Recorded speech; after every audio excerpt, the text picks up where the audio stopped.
How to fix the volume does not contain a recognized file system error on Windows. 1. Install January 17, 2022 out-of-band update. 2.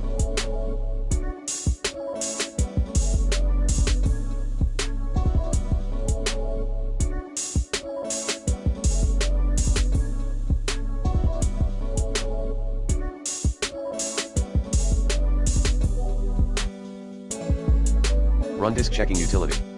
Command, chkdsk/r/x the problematic drive name here. 3.